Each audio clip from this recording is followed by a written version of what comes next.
Good afternoon, folks. Today I'll be reviewing Super Wiloo Demake on Nintendo Switch.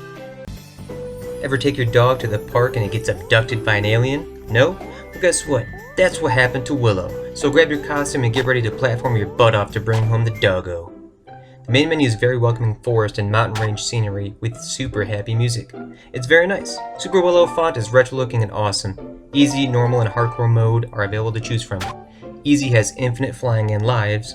Normal has infinite lives, and Hardcore has one life to live. This story begins with Willow and Agatha playing with their dog when a lonely alien named Dr. E.T. Valto abducted their pup and everyone else is on the planet. Time for an adventure to rescue the doggo. I hate that word. Straight away I'm running and double jumping around the first stage without a care in the world. In a quick first stage I already experienced 4 costume changes, including a bee suit, turtle, roly-poly, and unicorn. The bee suit made me fly for a bit. Turtle allowed me to swim underwater without floating upward. Roly-poly can roll, and the unicorn made the horn into a shooting device. Watch out, I'm rare and horny. Objectives to complete are collecting 3 big coins, collecting small coins, and getting a low time. The overall time taken to beat each level will be shown in the Overworld. This is only shown in Hardcore mode. Level Select is a nice looking map that can be seen as a nod to Super Mario World.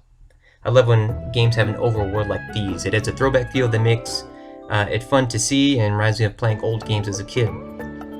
Upon being the first level and seeing the world area, it becomes apparent that the big coins, known as special coins, are used to unlock bonus levels. Bonus levels are memory card flipping games, Super Mario 3 nod. Each normal level, of course, can be replayed to collect those special coins if needed. Without a costume, it's a one-hit kill kind of game. The costume will add another hit, which is nice when you're holding down the run button and dashing around, jumping like a madman. That is really funny and I suggest trying it. The bee costume allows your character to fly that looks pretty similar to a certain suit that a plumber wears. I'm sensing some patterns here. Roly-poly outfit can make you roll really fast. Checkpoints make this simple platformer very accessible for all gamers. It's a very good entry-level game to give your kid, considering the chipper tunes and the smile on Willow's face. I've got to say the popping sound of jumping on enemies can be quite annoying. They all look similar in shape, size, and movement.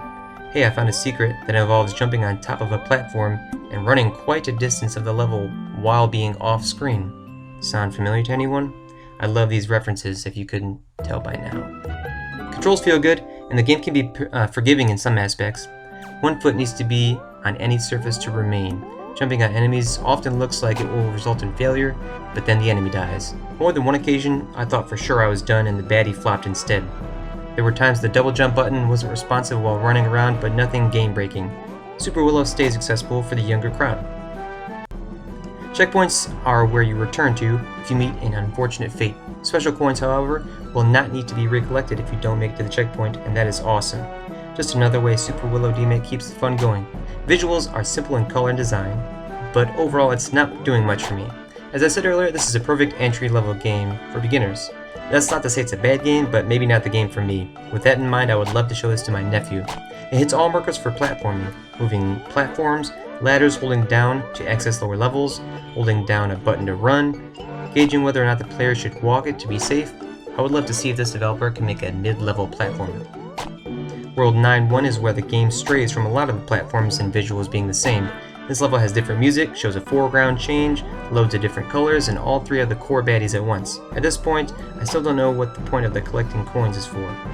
Boss battle icon on the world map show a very familiar brown brick castle. The frog boss was simple but fun. With his huge eyebrows, he may be my spirit animal. It was a good change of pace from the constant platform to be stuck in a fighting one big baddie. Final words, upon reaching the second boss I found the level that comes prior is the same as the previous world in look and feel. The second boss was also very similar in style to the first world boss. Jump around a bit until the head is open and land on it. 50 levels may be a lot, but there isn't much to chew on and it feels very repetitious. Speedrunners will appreciate the multiple ways to beat levels that will allow for constant running versus taking your time to collect coins. Boss battles aren't very interesting, but they look the best, and it was the highlight for me. There are more Mario references than I can shake a stick at. Great for beginners. Thanks for sticking around. If you've played this game, what was your favorite Mario reference? Catch you next time and sub the channel if you like.